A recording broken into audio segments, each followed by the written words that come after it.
Bonjour à tous les scorpions, je vous souhaite une bonne journée, un bon mois d'octobre avec de nouvelles choses à réaliser. Alors n'hésitez pas à liker la vidéo et à la partager, je vous en remercie.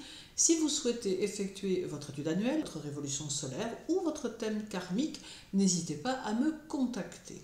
Alors jusqu'au 17, Vénus reste chez vous et elle aura tendance à amplifier votre vie émotionnelle, vous faisant passer par divers stades de sensations qui seront parfois dans le tumulte intérieur, parfois dans un désert calme et plus serein. Mais Vénus laisse ici l'empreinte de l'impatience qui vous poussera à aller plus vite et à aller plus loin. Votre créativité sera importante et elle vous stimulera, vous donnant des idées nouvelles qui seront gages de réussite à terme. Vénus accentuera aussi votre intuition et vous permettra de ressentir encore avec plus de force les ambiances et les personnes, vous permettant ainsi de faire face aux situations.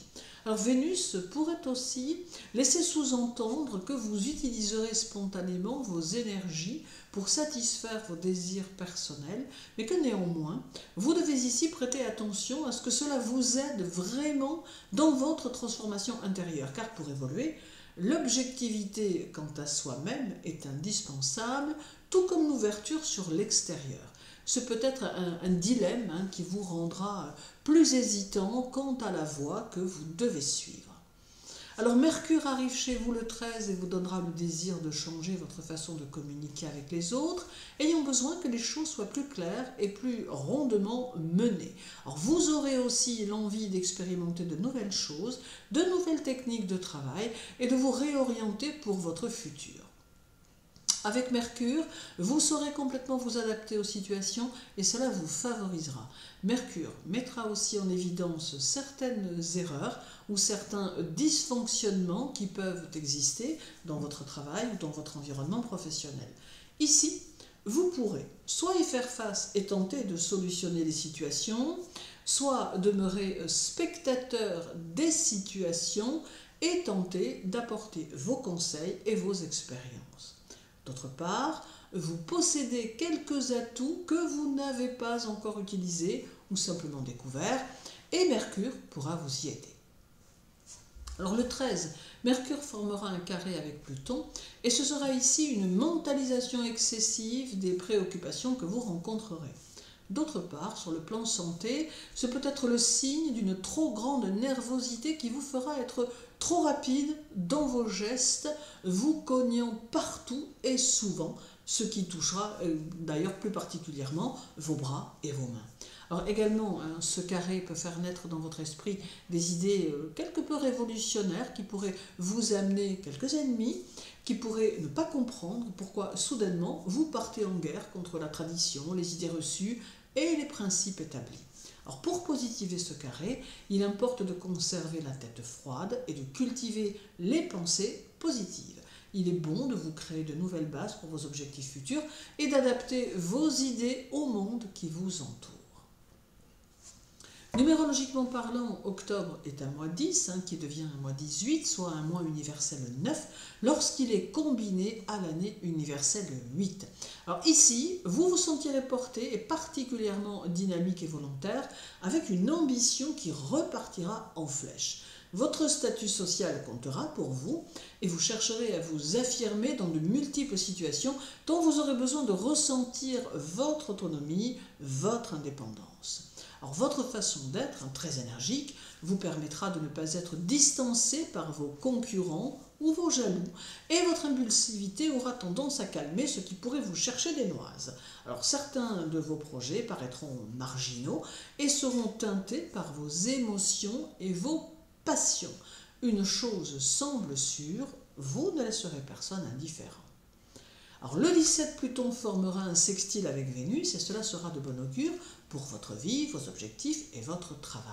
C'est le signe de changements en cours ou en approche, changements qui seront inspirés de vos actions et de vos passions et qui correspondront à votre vision toute personnelle des choses. Votre magnétisme attractif facilitera vos relations aux autres et vous permettra d'avoir à vos côtés des personnes fiables sur lesquelles vous pourrez compter. Pour certains scorpions, c'est peut-être la fin d'une période difficile ou complexe durant laquelle vous avez été fortement affecté. Alors il en ressort une plus grande puissance et le début d'un nouveau cycle. Pour d'autres encore, mais en amour cette fois, c'est peut-être la fin d'une relation qui débouchera sur autre chose, fin qu'il vous faudra accepter et qui ne doit pas vous empêcher de repartir vers de nouvelles perspectives. Ce sextile reste assez formateur et il peut permettre de ne pas recommencer les erreurs que l'on a pu commettre, que cela soit en vous montrant trop obstiné, avec un manque d'ouverture, ou trop confiant, avec une cruelle déconvenue. Le 22, le soleil arrive chez vous et il va vous pousser à utiliser votre expérience personnelle pour vous réaliser et réaliser vos attentes. Alors, il laisse supposer un mois d'octobre riche en récolte de fruits issus de vos efforts passés que vous devrez prolonger pour aborder 2025 de la meilleure des façons. Alors, c'est peut-être pour vous l'occasion de prendre vraiment votre place à tous les niveaux et cela avec puissance et stratégie. Il peut aussi y avoir des propositions particulières durant ce mois qui seront à étudier. Alors le soleil vous invite aussi à découvrir certaines richesses intérieures que vous possédez et à développer certains dons. Octobre prépare la fin de votre année et vous invite à vous préparer à 2025. D'ailleurs, je vous invite moi aussi à écouter ou à réécouter ma vidéo sur votre année 2025 afin que vous puissiez en utiliser certains aspects. Reste le 22 avec un carré formé par le Soleil et Pluton. Alors mais attention ici, car ce carré aura tendance à vous rendre trop critique vis-à-vis de vous-même, vous montrant même parfois sans compassion à l'égard de vos propres actions. Or, ce n'est pas le but de ce carré qui doit au contraire vous aider à aborder différemment les situations en gérant d'une autre manière votre émotionnel. Vous aurez le désir de vous dépasser, deviendrez même peut-être un peu maniaque, traquant le défaut ou l'imperfection. Toutefois, ce carré met aussi en évidence la nécessité de faire le ménage parmi vos relations, car il n'est pas impossible que vous vous laissiez dépasser par certaines personnes qui pourraient profiter de vos faiblesses. D'autre part, profitez de ce mois d'octobre pour resserrer les liens avec ceux en qui vous avez pleinement confiance. Alors octobre sera pour vous les scorpions un bon mois, un mois positif durant lequel vous pouvez mettre en place de nombreuses choses, durant lequel vous pouvez évoluer et préparer le mois suivant. Alors certes, quelques grains de sable viendront un peu enrayer la machine, mais vous êtes de taille avec votre personnalité à dépasser ce type de petits inconvénients. Rien ne peut, de toute évidence, vous empêcher d'avancer. Je vous souhaite un mois d'octobre actif, les scorpions. Osez faire preuve d'initiative, faites-vous confiance et poursuivez votre chemin en comptant essentiellement sur vous-même. Prenez bien soin de vous et à très bientôt.